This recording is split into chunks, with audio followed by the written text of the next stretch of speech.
Muy buenas tardes para todos, queridos compañeros. Buenas tardes a la doctora Gloria Aguilar. Muchas gracias por su presencia. Hoy iniciamos el curso introductorio a la investigación cualitativa.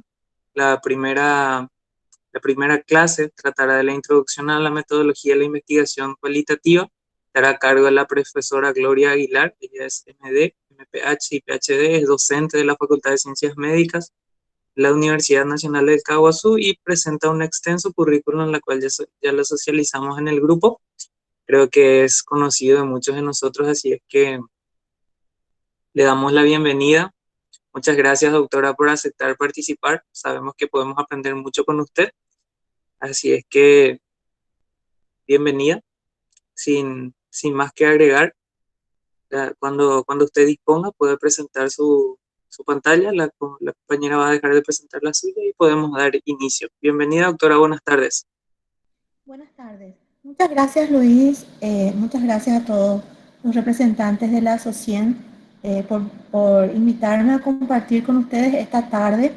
Bueno, es importante para todos aprender un poco de lo que es la investigación cualitativa, porque es importante comprender a la persona como un todo.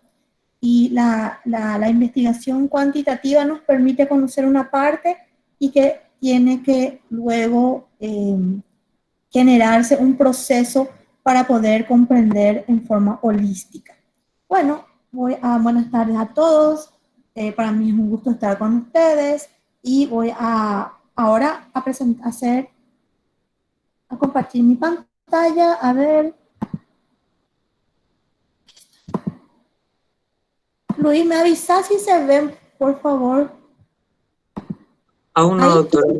Ahí sí empezamos a ver. Súper. Ahí empezamos a ver. Bueno, perfecto. Se ve Entonces, súper bien, doctora. se ve bien. Bueno, entonces, es importante comprender, ¿verdad? Que siempre nosotros como seres humanos queremos saber, ¿qué es lo que queremos saber? La verdad.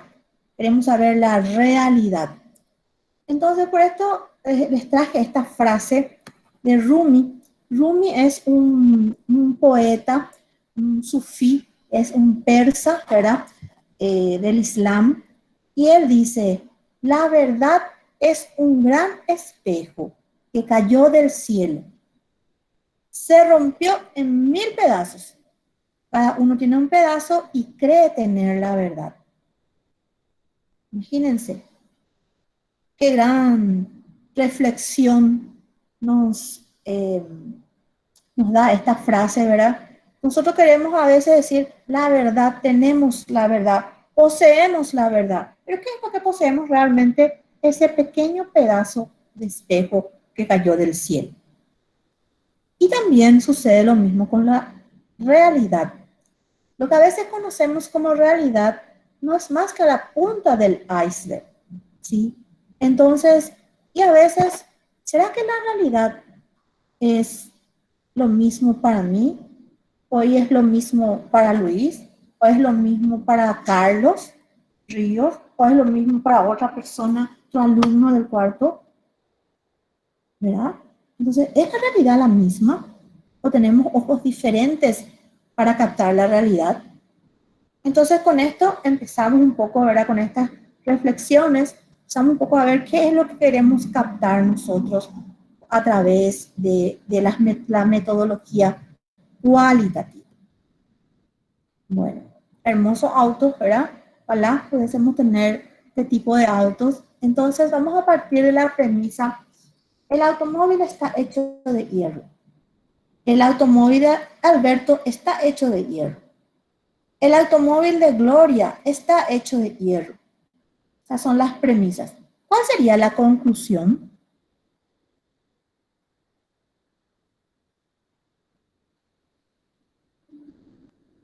Que el automóvil está hecho de hierro, doctora.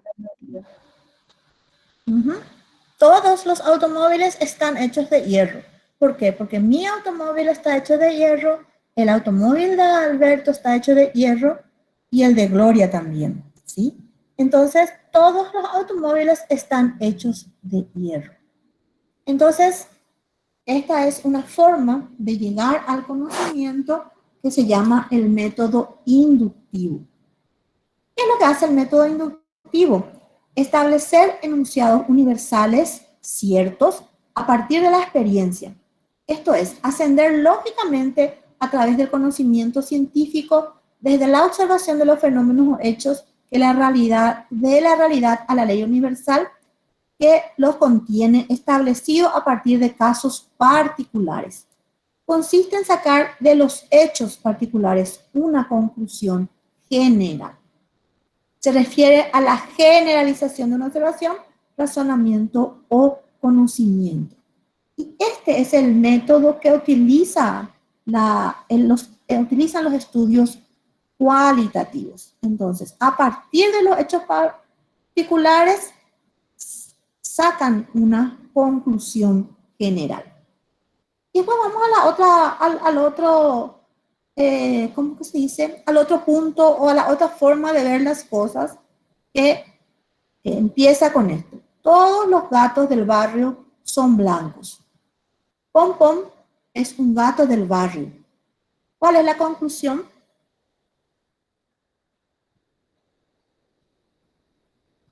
Pom Pom es un gato blanco. Pom Pom es un gato blanco. Muy bien. Entonces, esto es deducción. Lo otro es inducción y esto es deducción. Entonces nos vamos viendo, vamos sondeando un poco cómo llegamos al conocimiento. También hay otra cuestión, que es lo que se llama la falsabilidad o refutabilidad, que Popper fue un visionario que él empezó a ver de esta forma. Por ejemplo, en Viena, yo tuve la suerte de estar en Viena, justamente donde estaban los cisnes blancos, ¿verdad? Entonces realmente todos los cisnes son blancos. Aquí un cisne, este cisne es blanco. Pero ¿qué pasa si yo quiero decir, bueno, yo quiero asegurar o quiero refutar que todos los cisnes son blancos? Tengo que buscarle a todos los cisnes y ver si todos los cisnes son blancos. Pero si de repente veo un cisne negro, entonces yo automáticamente ya digo, no, esto es mentira, esto es falso. Todos los cisnes no son blancos, ¿sí? Entonces, eso es lo que es la falsabilidad o la refutabilidad. Todo tiene que ser refutable, que también es una cuestión del método científico. Bueno, esto es un poco para hacer una introducción de cómo llegamos al conocimiento a través del método deductivo, a través del método inductivo. Y como médicos o como estudiantes, como personal de salud, lo que queremos es comprender el proceso salud-enfermedad. Ustedes saben, seguramente que ya dieron el concepto de salud, que el antiguo concepto de la OMS decía elevado nivel de bienestar físico, mental y social y de capacidad de funcionamiento. Esa es la persona que tiene salud. Ese es el concepto de la salud. Sin embargo, sabemos que yo no tengo salud y de repente tengo enfermedad. O sea, que no es un proceso dicotómico. Sí salud, no salud. No, es un proceso continuo. Y hay una zona neutra que no es posible distinguir lo normal de lo patológico. O sea, que la salud, de la pérdida de la salud, es la incapacidad, la puede llegar a la muerte. Entonces, y ahí están, en esa zona están los factores sociales, que son la educación, la ocupación, el nivel de renta, la vivienda, las creencias, las preocupaciones de las personas, las actitudes de las personas. Y todo eso está implicado en el proceso salud-enfermedad. Y nosotros tenemos que comprender eso. ¿Y cómo vamos a comprender? Pues tenemos dos caminos. El enfoque deductivo cuantitativo experimental, que lo que nos abocamos es a identificar causas y cuantificar con más precisión la distribución de la enfermedad. Por ejemplo, la epidemiología. ¿Cuántas personas? ¿Cuál es la tasa de VIH, de incidencia de VIH? ¿Cuál es la tasa de incidencia de COVID? Pero ¿qué pasa con este enfoque? Simplifican la realidad. La compleja y densa trama factorial, así como la experiencia humana del proceso de salud de enfermedad, se pierde. Porque la verdad, la realidad se ve como algo simple, como unos números. Y en ese proceso de establecer generalizaciones y presentar resultados reproductibles, se pierde la realidad. Y se asume o se resume el lenguaje de los números, ignorando o subestimando el carácter subjetivo y fenomenológico de la experiencia humana. Entonces, este es el enfoque deductivo cuantitativo. Luego está el otro, el enfoque cualitativo, para poder comprender el proceso salud-enfermedad. Intenta recuperar el contexto y las dimensiones humanas del fenómeno, entender el mundo desde el punto de vista de los autores, desde el interior del fenómeno. Ese es el enfoque cualitativo. Por ejemplo, tenemos un señor, don Juan. Ese señor es hipertenso, ¿sí? Y llega a nuestra urgencia con una descompensación de su hipertensión arterial. Y le preguntamos, ¿qué pasó, don Juan? No tomé mi medicación. ¿Y por qué no tomaste tu medicación? Porque me sentía bien. Tomé porque me sentía bien. Entonces, yo creo que cuando me siento bien, yo no tengo que tomar mi medicamento. O porque tengo la creencia de que la medicación me puede hacer mal. Entonces, estamos trabajando siempre con el contexto de las cosas, ¿sí? No estamos trabajando solamente con la persona, con don Juan, sino con el contexto de don Juan. Y el enfoque cualitativo es lo que nos permite conocer ese contexto. Pero para conocer ese contexto, tenemos que adentrarnos en lo que es el señor Juan. Entonces, es muy difícil saber qué camino vamos a seguir, el cualitativo o el cuantitativo, ¿sí? Porque ¿qué es? ¿Son dos estilos de mirar las cosas o son dos categorías de la realidad? A ver, ¿qué opinan ustedes? ¿Son dos estilos de mirar las cosas o son dos categorías de la realidad?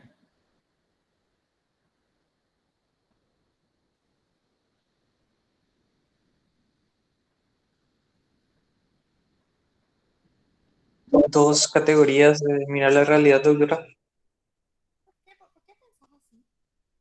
Contame.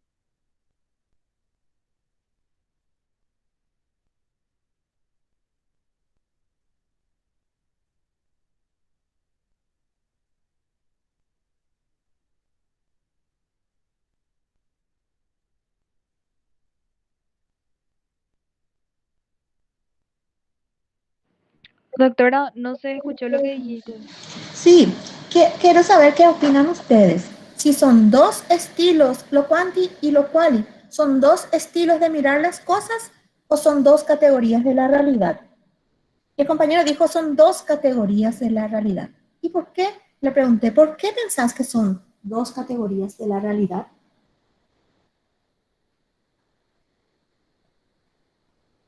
Disculpe, doctora, no escuché su pregunta. Em, Creo que son dos categorías porque es distinto estudiar algo de números que de cualidades. Sí, está bien, está bien. Eso justamente dijeron los puristas. Los puristas dijeron son dos categorías de la realidad, son dos cosas totalmente diferentes. Los eclépticos dijeron que son dos cosas diferentes, pero son importantes que se unan esas dos cosas. Que, por ejemplo, empiece primero lo quali y luego siga lo quanti, o empiece primero lo quanti y luego siga lo quali. Y los pragmáticos dicen que no, que es sola una realidad. Y la realidad tenemos que mirarla con los dos estilos. Y tenemos que concebir la pregunta y eso tiene que ser desde que concebimos la pregunta de investigación. Entonces, esas son diferentes maneras de observar la realidad.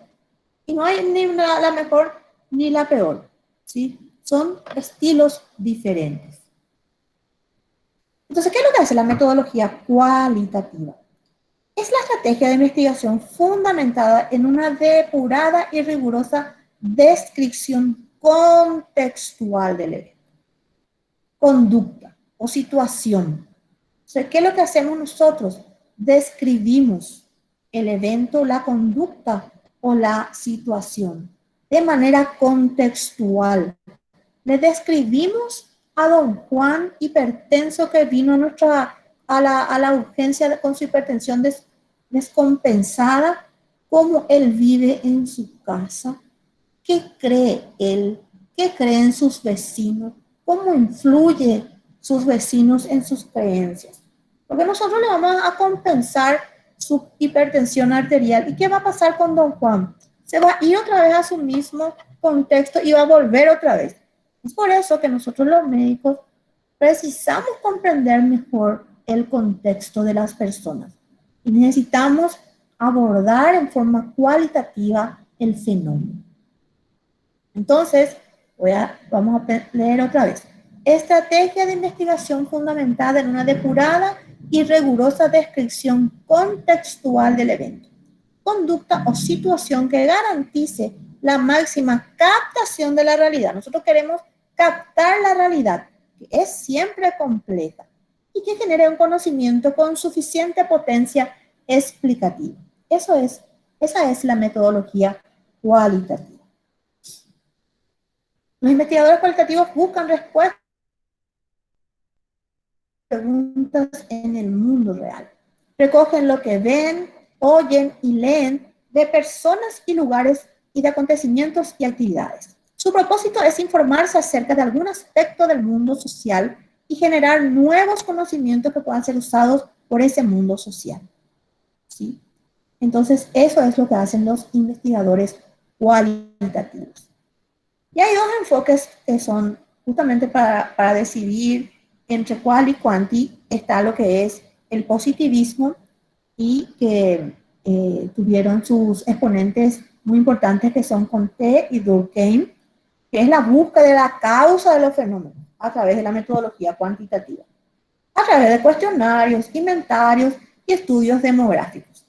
Luego está el enfoque fenomenológico, la búsqueda de comprensión de los fenómenos sociales desde la perspectiva de los individuos, que es la metodología cualitativa. Y tenemos la observación participante, las entrevistas y los grupos focales. ¿Qué es lo que queremos hacer? Queremos observar y participar en eso. Por ejemplo, uno de los ejemplos que les puedo dar es que yo no comprendía por qué las personas, las embarazadas, tenían una baja cobertura de acceso al test del VIH en un servicio de salud. Entonces me fui y simulé que era una embarazada, ¿verdad? Y seguí todo el proceso hasta llegar al lugar donde se realizaba el testeo, ¿verdad? Entonces me fui, esperé esperé mi turno, hice todo esto para poder comprender el fenómeno, porque mi dato duro era de que la cobertura del testeo, o sea que del test realizado a las embarazadas era baja en ese hospital. Entonces yo quería comprender, ¿verdad?, por qué era baja. Y entonces utilicé la metodología observación participante. Jack Douglas en el año 1970, hace muchísimo, dijo: las fuerzas que mueven a los seres humanos como seres humanos y no simplemente como cuerpos humanos son materia significativa, son ideas, sentimientos y motivos internos. A veces nosotros le vemos a la persona como un cuerpo humano, o sea que vemos su presión, vemos su colesterol, vemos su resultado de VIH, pero no le vemos como ser humano. ¿Y qué es lo que le hace que le da su característica de ser humano?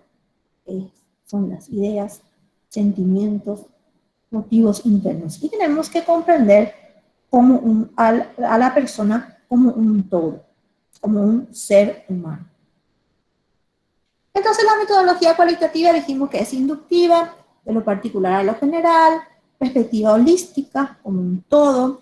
Los investigadores interactúan con sujetos del estudio. Se trata de comprender a las personas desde su punto de vista. Otro ejemplo que les puedo dar es un estudio que hicimos, un análisis de situación. Esto hicimos en Coronel Oviedo con los alumnos de una maestría. Queríamos comprender, queríamos buscar las causas, las enfermedades que más eran importantes para ¿cómo se llama? Para un asentamiento del Coronel Oviedo. Entonces, ¿qué hicieron los alumnos? Buscaron las estadísticas y vieron, bueno, estos alumnos, las personas de este asentamiento tienen VIH, tienen sífilis, tienen dengue, tienen, ¿cómo que se llama? Trastornos nutricionales y así. Sucesivamente iban haciendo una escala de priorización de las afecciones o de los problemas que tenía esa comunidad de ese asentamiento. Bueno, muy bien, les dije, presentaron ellos perfecto la parte cuantitativa. Entonces les dije, ahora vayan a la comunidad y hablen con ellos, hagan un grupo focal. ¿Qué es un grupo focal? Es una metodología, una técnica en donde se le reúne a 12 personas como mínimo, ¿verdad? Y como entre 12 y 15 personas, y se empiezan a hablar de los problemas. Entonces, ¿qué hicieron ellos? Se fueron a la comunidad, al asentamiento, y ¿saben qué?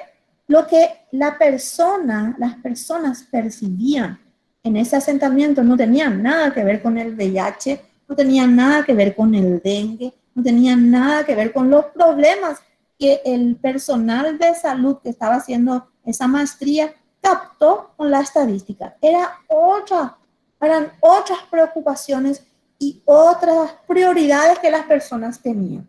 Entonces lo que se hizo un mix, ¿verdad? De complementar lo que está, porque tampoco se puede dejar de lado la problemática según las estadísticas. Entonces se complementó lo que ellos sentían, lo que ellos pensaban que estaba mal con lo que decía la estadística. Y se hizo un listado único. Y eso se llama investigación, acción participativa. Y ya desde el vamos, ya se inicia con la participación del sujeto del estudio, que ya no es más un sujeto del estudio, es un participante, es un, ¿cómo que se llama? Interactúa con el investigador. Se comprende desde el punto de vista de esa persona. Y el investigador considera todas las perspectivas, es humanista y tiene énfasis en la validez de la investigación y todo puede ser estudiado, ¿sí? Con tal de que se sigan la metodología. Y es un arte porque requiere de la destreza del investigador, requiere de flexibilidad, porque van surgiendo las cosas, se van abriendo los caminos y se van cambiando las cosas. Entonces ya dijimos que es inductiva, porque los investigadores desarrollan conceptos, comprensiones partiendo de pautas y datos y no recogiendo datos para evaluar modelos, hipótesis y teorías preconcebidas.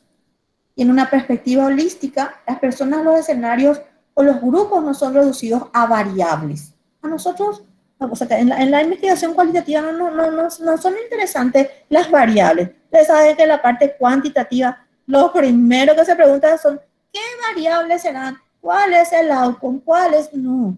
En la investigación etiquetar o quedar o tener variables es aprisionar la realidad, ¿sí? Es reducir a la persona o al escenario. ¿Sí? Entonces tiene que, pero esto requiere, como les digo, de una habilidad, de una comprensión muy importante de todo el proceso. El investigador estudia a las personas en el contexto de su pasado y de las situaciones en las que se halla. ¿Cuáles son las características de la perspectiva holística? Es la idea de que todas las propiedades de un sistema dado no pueden ser determinadas o explicadas por las partes que lo componen. Analiza los eventos desde el punto de vista de las múltiples interacciones que los caracterizan. Considera que el sistema completo se comporta de un modo distinto que la suma de sus partes, ¿sí? Y no se pretende aislar al objeto de evaluación, sino estudiarlo de la manera más natural posible en su propio contexto.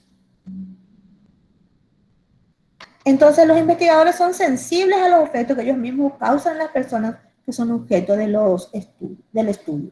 Interactúan con los informantes de modo natural y no intrusivo.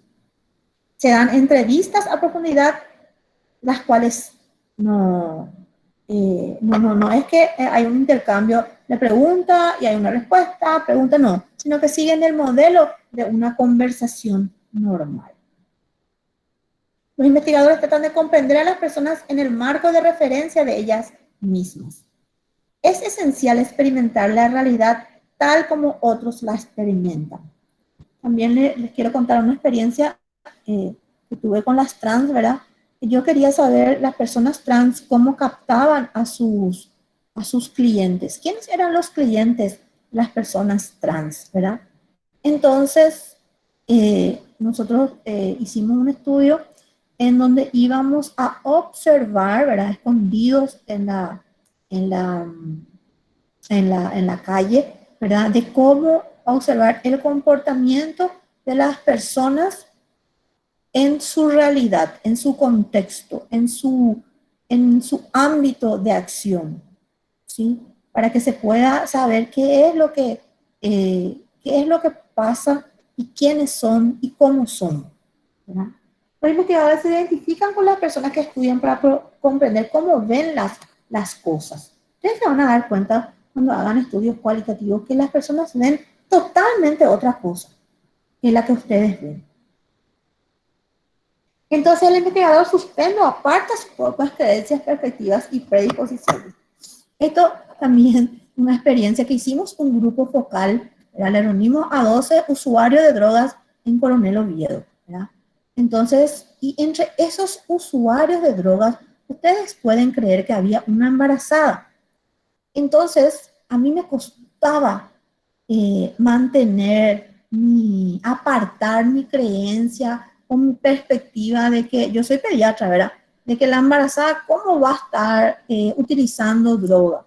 Y ella cuando ella fue el turno de ella de hablar, dijo, no, yo ahora ya no uso más cocaína, estoy usando solo marihuana, ¿verdad?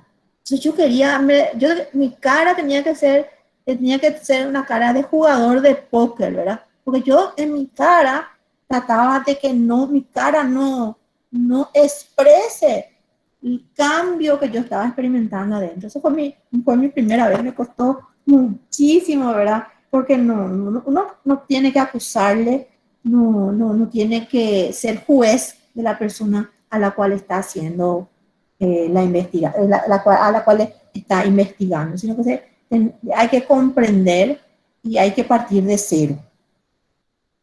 Todas las perspectivas son valiosas, ¿verdad? Entonces, es importante lo que dice el sacerdote, lo que dice el niño de la calle, lo que dice la señora que está trabajando en un copetín. Es importante lo que dice. Todos tienen la misma importancia, ¿verdad? Porque de esa comprensión de las perspectivas, lo que se va a poder llegar a una visión holística. Y es importante que a todos se les debe de ver como iguales. Y no se busca la moralidad, ¿sí? Son humanistas, el administrador llega a conocer a las personas en lo personal y experimenta lo que ellas sienten en sus luchas cotidianas en la sociedad. Y ellas aprenden conceptos como la belleza, el dolor, sufrimiento, frustración, amor. Otra de las experiencias que tuve con las trans, nos reunimos, hicimos un grupo vocal y porque queríamos saber cuál era su concepto de pareja. ¿Verdad? Pareja, ¿quién es la pareja de la trans? ¿Qué es para ella pareja? Bueno, lo primero, luego la pareja para ella, ¿verdad? Una de ellas se levantó y me dijo, doctora, para mí, mi pareja es la que duerme conmigo y se levanta y me prepara el desayuno y me lleva el desayuno a la cama. O sea, era el concepto de ella de pareja, ¿verdad? Y nosotros queríamos tener el concepto, el constructo de pareja para poder insertar eso en el cuestionario, para poder preguntarle cuántas parejas tiene. Entonces, eso dijo una, ¿verdad?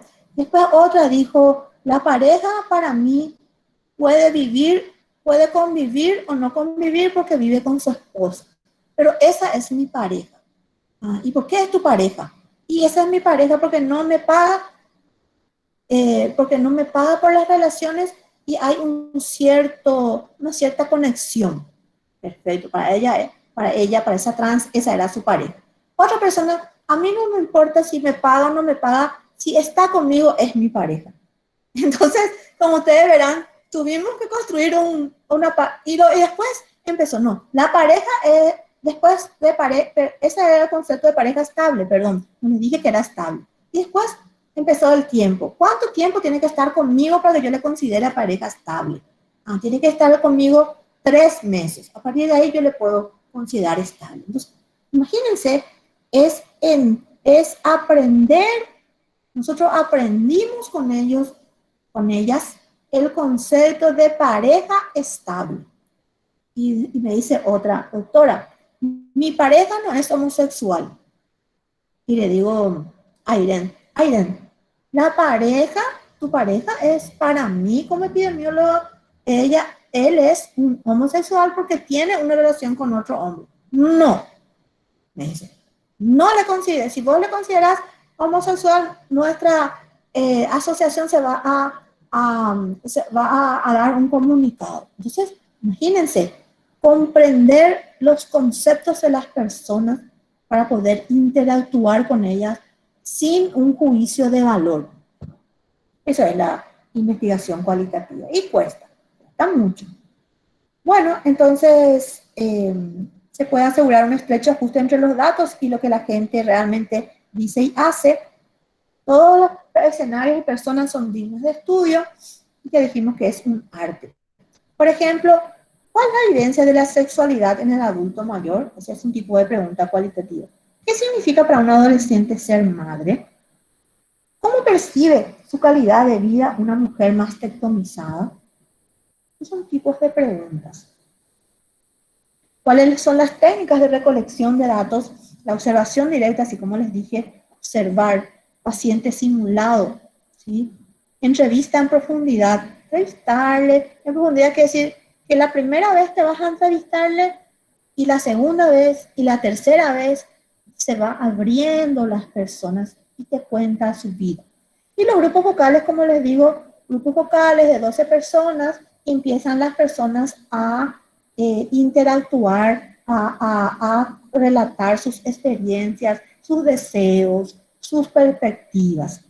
¿Qué es lo que se pretende? Es ver a través de los ojos de la gente lo que uno está estudiando.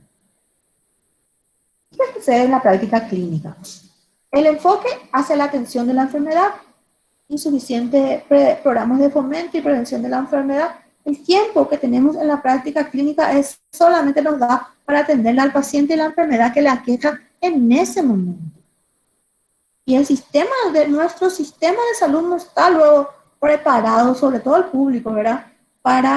Tiene una incapacidad de diseñar modalidades de intervención ajustadas a las necesidades reales de la población según su contexto sociocultural. Ese es el problema. La persona siempre va a seguir viniendo a nosotros con su descompensación de la hipertensión porque no tuvimos el tiempo de interactuar como ser humano, sino que interactuamos como cuerpo humano. La persona va a seguir teniendo VIH porque nos cuesta interactuar para la prevención del VIH, ¿sí? Entonces hay que hacer un análisis de percepciones subjetivas de salud y enfermedad, evaluación de los impactos de la política pública de salud, permite mayor acercamiento y comprensión de las personas y permite un mejor desarrollo de la práctica clínica y mejora la relación profesional-usuario. Se abre al mundo de la salud, incursionando en nuevas áreas. El profesional está más comprometido con las necesidades de las personas. Es por eso que ahora se habla de que la salud está deshumanizada, ¿sí? No se ve a la persona en forma holística, como un todo. Pero eso es lo que les digo, no es que, por ejemplo, son dos partes. Desde la práctica clínica, el hecho de que la persona, el médico, comprenda mejor al paciente, pero también de que existan más estudios cualitativos que realicen preguntas sobre de cómo se sienten las personas, de cuáles son las necesidades de las personas, y se tengan las conclusiones de acuerdo a eso, y eso se les difunda otra vez a los médicos. Profundiza la percepción del paciente respecto a la enfermedad y tratamiento. Por ejemplo, tuvimos un paciente con hipertensión arterial, ¿verdad? Varios pacientes, ¿verdad? Que creían, que tenían su creencia de que los medicamentos para la presión arterial, para la hipertensión, producían una disminución de la potencia sexual. Entonces dejaban de tomar. Creían que con los remedios yuyos podían combatir mejor la hipertensión. Entonces, todas esas cosas, nosotros, si no le preguntamos a los pacientes, no vamos a saber. Ellos no nos van a contar por motus propio. Entonces, ¿cuáles son las características? La metodología QALY es inductiva, lo dijimos, la QUANTI es deductiva, la QALY son registros narrativos, la QUANTI registros numéricos, en la cualitativa relación entre contextos estructurales y situacionales, en la cuantitativa asociación entre variables, en la cualitativa no generaliza, la cuantitativa sí busca la generalización, la QALY busca causas, la QUANTI busca explicaciones, la QALY es subjetiva, la QUANTI es objetiva, la cualitativa es comunicarse con sujetos y la QUANTI es servirse de los sujetos. Y en la cualitativa la realidad es dinámica y en la cuantitativa la realidad es estática. Con la cuantitativa lo que nosotros sacamos es una foto de la situación, ¿sí? Una foto. En cambio con la QALY la realidad es dinámica. Vemos un video. Entonces la cualitativa tiene validez interna, la cuantitativa tiene validez externa. La cualitativa está orientada al proceso y la cuantitativa está orientada al resultado. Entonces también algunas ventajas e inconvenientes de los modelos. Los métodos cualitativos tienen una propensión a comunicarse con los sujetos del estudio y los métodos QUANTI una propensión a servirse de los sujetos del estudio, como dije. Se sirve de los sujetos del estudio. En los cuales se limita a preguntar, en los QUANTI se limita a responder. En los QALY la comunicación es más horizontal entre el investigador y los investigados, mayor naturalidad y habilidad de estudiar los factores sociales en un escenario natural. Los métodos cualitativos son fuertes en términos de validez interna, pero son débiles en validez externa. Lo que encuentran no es generalizable a la población. Ese es un hecho que tienen que tener muy en cuenta. No pueden generalizar los resultados de un estudio cualitativo. En cambio, en un estudio QUANTI lo que queremos es la validez externa. Queremos generalizar lo que encontramos. En los métodos cuantitativos, preguntan a los cuantitativos cómo particularizables son los hallazgos. En cambio, en los métodos QUANTI preguntan a los cualitativos, ¿son generalizables tus hallazgos? ¿Verdad? Entonces, cómo se compiten entre ellos.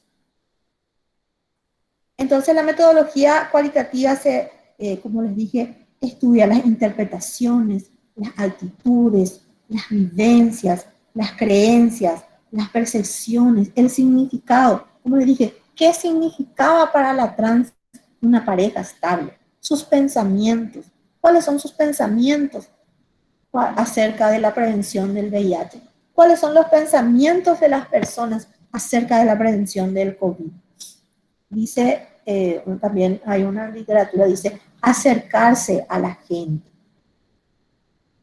Y después está lo que se llama la investigación multimétodo, que es la triangulación de del quali con el quanti. Ambas metodologías se complementan, amplía la comprensión teórica de la realidad multidimensional y permite una evaluación más rigurosa. Tiene aplicaciones como desarrollo de instrumentos, explicación y valoración de constructos, sirve para ejemplificación, ayuda a la comprensión de relaciones causales, construcción y prueba y afinidad de la teoría. Afinación. La desventaja puede tener un sesgo epistemológico, el costo, la capacitación del investigador, desafíos analíticos y prejuicios de los editores. La triangulación busca la combinación de métodos heterogéneos, capaces de hacer surgir a la consideración resultados contrastantes o complementarios, que hagan posible una visión caleidoscópica del fenómeno en estudio y constituyan uno de los caminos de búsqueda de la credibilidad frente a la comunidad científica. Entonces, la triangulación de los métodos quali-quali, quali-quanti, entonces puede ser para considerar resultados que se contrastan o complementar resultados y que hagan posible una visión más ampliada del fenómeno del estudio. Y les dejo otra vez con esto de Platón, de que el conocimiento de las personas está compuesto de verdades y creencias. Esto ustedes no tienen que dejar de pensar en que la persona que está frente a ustedes tiene creencias, tiene percepciones, tiene sentimientos. No es que ustedes como médico van a abrir su cerebro y van a introducir todo lo que ustedes quieren que haga a su paciente. No, no es un cerebro, no es un vacío que llenar, sino que es un lleno que cambiar. Y con esto me despido y estoy atenta a las preguntas que pudiesen surgir.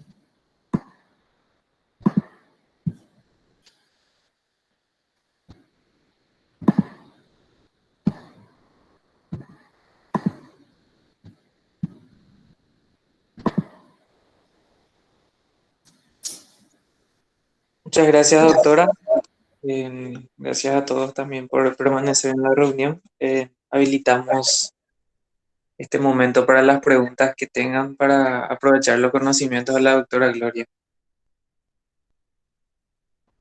Buenas tardes, doctora. Yo tengo una pregunta que hacerle.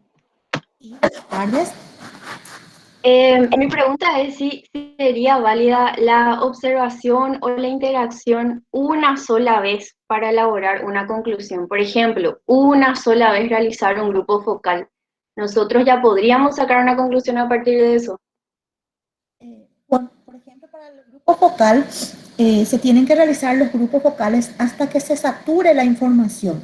¿Qué quiere decir eso? Que hay que hacer un grupo focal, luego otro grupo focal. Si en la segunda o la tercera vez que se realizan los grupos focales, la información ya es la misma, quiere decir que está saturada y uno puede tener una conclusión. Pero acordate que la conclusión no es generalizable, ¿sí? Porque lo que ellos dicen, lo que uno recaba, las ideas, pensamientos, percepciones que uno está recabando, se deben de procesar de tal manera que nos lleve nos lleve a una conclusión de lo que está pasando. Pero no es una conclusión definitiva, sino que una conclusión que nos ayuda a comprender mejor la realidad. Entiendo, doctora. Muchas gracias.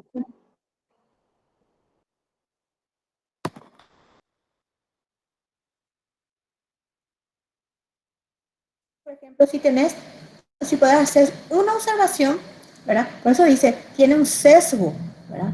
Tiene un sesgo, ¿verdad? Porque vos puedes observar y justo observas el mal momento. Pero de repente puedes hacer otra observación y ahí con esa, no tiene un tamaño muestral, porque en la metodología de cualitativa no hay un tamaño muestral que yo tengo que captar, sino que yo voy viendo cómo se satura la información, entonces yo puedo decir que he captado esto y que esto me ayuda a comprender mejor la situación. Entiendo, doctora. Entonces mejor sería hacer como 3 sesiones de grupos focales, ¿verdad? Como para tener un... 3 para tener mayor información y que te permita entender mejor qué es lo que está pasando. Está bien, doctora. Muchas gracias.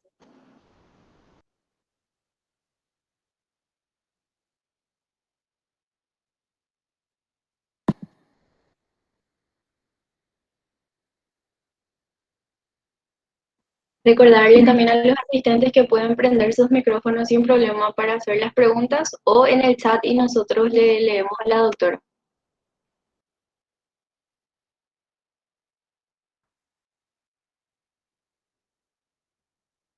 Sí, seguramente Carlos les va a dar la metodología, ¿verdad?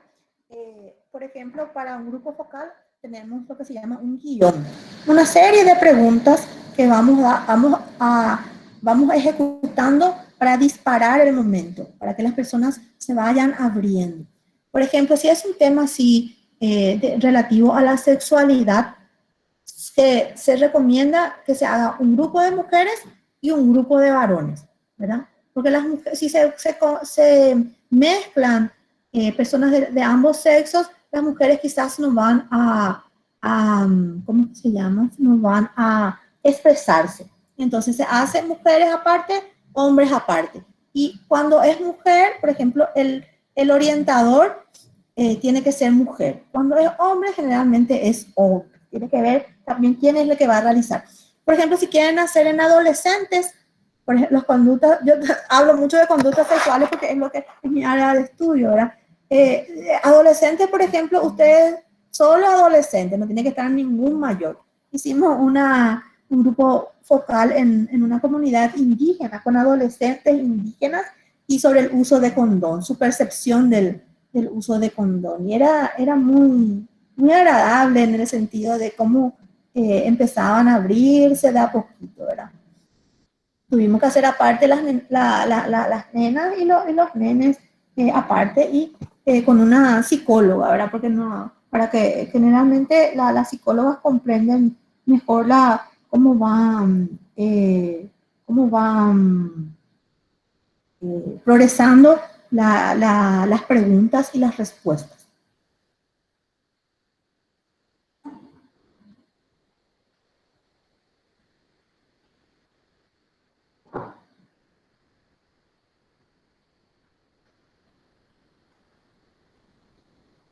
Y tienen que grabar la entrevista, pueden tener también una filmadora, filmarle de hacia atrás, ¿verdad? Siempre se tiene que pedir el consentimiento informado de la persona y es mejor grabar porque así uno va luego desgrabando y va anotando los puntos en común de las respuestas de varias personas. Qué buena esta iniciativa, Luis, de la asociación. Ojalá que puedan luego, por lo menos para poder tener la práctica, hacer un grupo focal u otro grupo focal, puede ser en el hospital, puede ser en los asentamientos. Nosotros también hicimos un proyecto, pero que este no fue adjudicado, era del consumo de frutas y verduras en los asentamientos, ¿verdad? Entonces, queríamos saber, teníamos la hipótesis de que realmente las personas no saben cocinar las verduras, por eso no quieren consumir, ¿verdad? Y queríamos irnos a los asentamientos pero ese justo no pudimos hacerlo. Sí, doctora, nosotros es algo no muy común de escuchar, vamos a decir, porque estamos más familiarizados con lo que es el enfoque cuantitativo. Yo tengo una pregunta, doctora. ¿Cómo se recolectan las respuestas? Por ejemplo, usted dio un ejemplo de cuál es la vivencia de la sexualidad en el adulto mayor. Y dependiendo de la respuesta, ¿cómo yo hago la recolección de esos datos? Sí, por ejemplo, a través de la entrevista a profundidad, es una entrevista que tengo puede ser una entrevista con un instrumento no estructurado, quiere decir que está abierto. Viste que en el Quanti nosotros usamos un instrumento estructurado. Tiene preguntas y tienen las respuestas posibles. Puede ser dicotómica, politómica. En cambio, en la entrevista a profundidad son preguntas que están abiertas y se graba. Se pide la autorización para poder grabar la entrevista y para poder grabar también los grupos focales. Gracias, doctora. Sí, Doctora, yo te tengo una pregunta, Luis, otra vez. Doctora, en la conclusión, entonces, ¿cómo vamos a, si son así muchas respuestas muy particulares, muy personales, cada uno se expresa de una manera, entonces en la conclusión, donde no vamos a poner números, ¿cómo podríamos elaborar?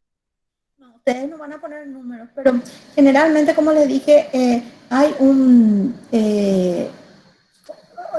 sentir, hay una percepción de las personas que van siendo comunes luego. Entonces, ustedes pueden poner desde el punto de vista de las relaciones sexuales en los adultos mayores, con respecto al miedo, ¿verdad? Entonces, ahí se pone entre comillas y se describe exactamente como la persona relató. Y luego se cierra la comilla y se reescribe lo que otra persona es lo que otra persona, lo que son similares. Entonces ya te da una idea de qué es el sentir o la percepción de esa persona. Voy a buscar un ratito, uno que hicimos y les voy a compartir, ¿sí? ¿Me dan un segundo? Mientras las personas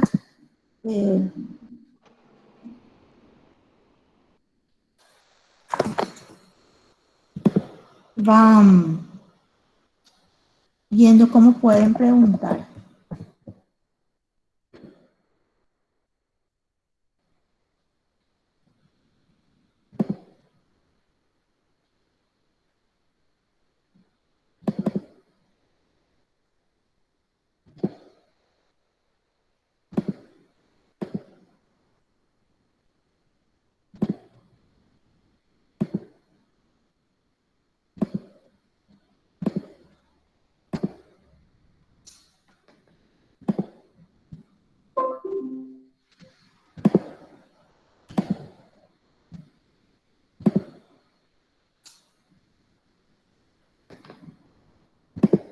¿Ven mi pantalla? Sí, doctora, se ve. Sí. Sí, doctora. Esta, por ejemplo, es una guía de entrevista, ¿verdad? Entonces están las preguntas, ¿verdad? Podrías identificar todas las formas de nombrar a las diferentes identidades y orientaciones sexuales dentro de tu población. Entonces él se va anotando todo lo que va nombrando. ¿Verdad? Dice, les voy a leer las definiciones que me han dado. ¿Me podría describir cada uno de estos grupos? ¿Cómo son? ¿Cómo se les identifica? ¿Dónde socializan? Después, si quisiéramos encontrarlos, ¿dónde tendríamos que ir? ¿Cómo se accede a ellos? ¿Cuáles son las principales dificultades porque nosotros queríamos encontrarle a las personas y no sabíamos dónde ir a buscarle para ofrecerle preservativo, entonces le hicimos ese grupo focal, ¿sí? Entonces, y así, todo es abierto. Este es el guión. Después, esta es la hoja de consentimiento informado, donde se les hace firmar el consentimiento, ¿verdad? Para poder hacerle la entrevista. Doctora, y en el caso de que sean colegiantes y menores de edad, ¿ese consentimiento sus padres firman o el colegio se hace cargo? No, sus padres tienen que firmar. Se firma lo que se llama asentimiento, que es la persona te firma el consentimiento y te firma también el tutor o el encargado.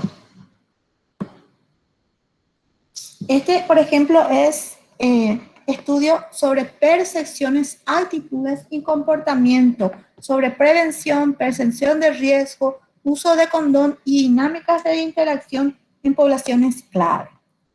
Bueno, entonces, Están los objetivos, definiciones. Se describe a cuántas personas, acá por ejemplo se describieron a cuántas personas se les encuestaron, ¿verdad? Eso es solamente un descriptivo. Cuántas personas, grupos focales y cuántas personas se les hizo entrevista a profundidad.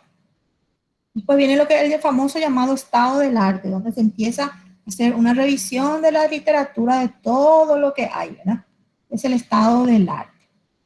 Después un contexto epidemiológico, es toda la parte todavía de revisión. Uno tiene que manejar la información. Después,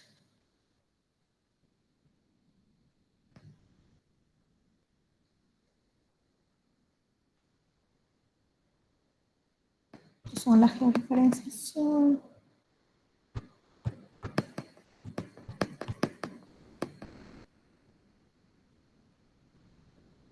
Acá está. Entonces, definición de las poblaciones, la descripción que ellos dijeron, ¿verdad? Que reciben, cómo ellos creen. Por ejemplo, ellos encontraron acá una definición que se llama acuendamona. ¿Qué es esto? Está compuesta por dos términos. El primero prestado de la jiria, que es la palabra acuendar. Este término es polisémico, es decir, adquiere diferentes significados de acuerdo al contexto donde es utilizado. Entonces, perdón, hay palabras muy fuertes acá, lo siento. Pero lo que ustedes tienen que hacer es escribir como dicen, pues, ¿verdad? Entonces, ¿quiénes son? Están las locas, las monas, la cuendamona, boco, así. Todo se escribe. Todo lo que ellos dicen. Si te dicen grosería, hay que escribir únicamente grosería también, ¿verdad? Y así. Se hace, entonces no hay nada de números. Se empieza se puede hacer pequeñas tablitas, pero se empieza a relatar todo lo que ellos dicen.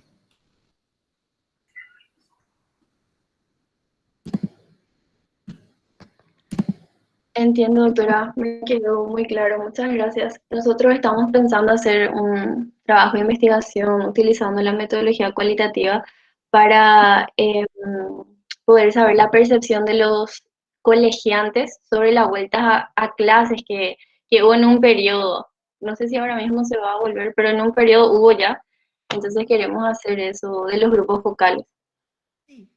Entonces tienen que tener, viste que pueden ser adolescentes, entonces tiene que ser de un grupo de edad que sean similares, ¿verdad? Y en este caso, por ejemplo, no hace falta hacer grupos aparte hombres y aparte mujeres, puede hacer juntos, ¿verdad? Entonces, y tenés que tener un guión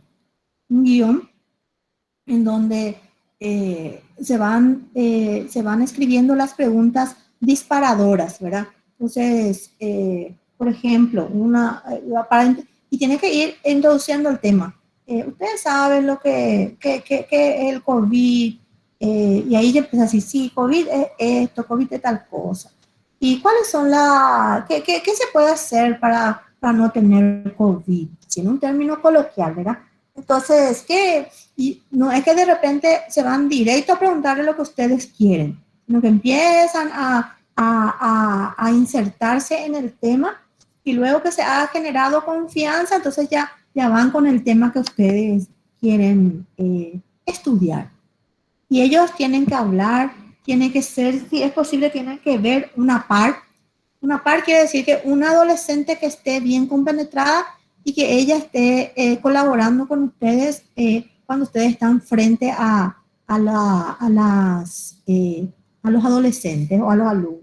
Y también la forma de vestir. Ustedes no se tienen que ir con su chaqueta ni nada. Ustedes tienen que irse lo más tratando de mimetizarse con ellos. Bueno, tampoco se van a ir a vestirse como adolescentes, ¿verdad? Pero les digo informalmente. Sí, doctora, muchas gracias. Muchas gracias. Todo esto vamos a tomar en cuenta. Me acuerdo, hicimos un grupo en MTS, era un grupo focal de MTS, y una de las investigadoras era nueva, ¿verdad? Ella luego se fue despampanante y era allá en Oviedo, allá en el fondo, ¿verdad? En una casa, ¿verdad? Y él no sé, no se dio cuenta del contexto. Cuando uno, ven que cuando uno está haciendo un grupo focal se tiene que compenetrar, o sea, hacer de que uno es igual, de que uno no tiene ningún juicio, no le va a juzgar y tratar de integrarse. Yo me acuerdo, eh, tenía yo dificultades para poder realizar los grupos, ¿verdad? Pero luego está una MTS, una mujer trabajadora sexual, y justo vio mis tatuajes y me dice, vos sos una de nosotras, había sido, me dice, ¿verdad? ¿Te gustan también los tatuajes? ¿Verdad? Y ahí le dije, sí, sí, yo soy como usted, me gustan los tatuajes, le dije, ¿verdad? Entonces ahí empezamos a hablar, o sea que se rompió el hielo justo por los tatuajes, ¿verdad? Sí, doctora, es muy importante poder crear esa confianza más con los adolescentes para que se puedan abrir con nosotros. Súper, doctora, le agradecemos Y, mucho. y tienen que tener la paciencia y tiempo. Eso se hace con tiempo. Tienen que estar ahí, tienen que hablarles, como les digo, primero de líneas generales, de otras cosas, y luego van entrando en el tema. Qué interesante. Muy, muy buena iniciativa. Y pueden hacer, por ejemplo, entrevistas a profundidad para los directivos. Una entrevista a profundidad se puede hacer 3 o 4 entrevistas, ¿verdad? A los directivos para ver los dos aspectos del retorno a clases. Así mismo, doctora, vamos a tomar en cuenta. Muchísimas gracias. Si alguien más tiene alguna pregunta o no, entonces así para poder ir cerrando y liberarle ya a la doctora que muy amablemente nos está regalando su tiempo y aclarando nuestras dudas.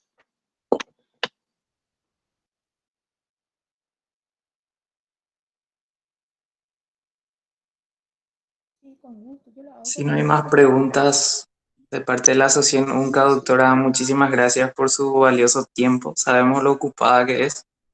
En serio, muchas gracias y gracias a los compañeros también que aprovecharon esta oportunidad y se conectaron. Y casi el 95% se mantuvo en la reunión además. bueno, Así es que muchas gracias ujú. a todos. Y bueno, esperemos que nos encontremos pronto. Muchas gracias a ustedes. Hasta Así luego. mismo, doctora, muchas gracias. Adiós. Excelente presentación, doctora. Muchas gracias.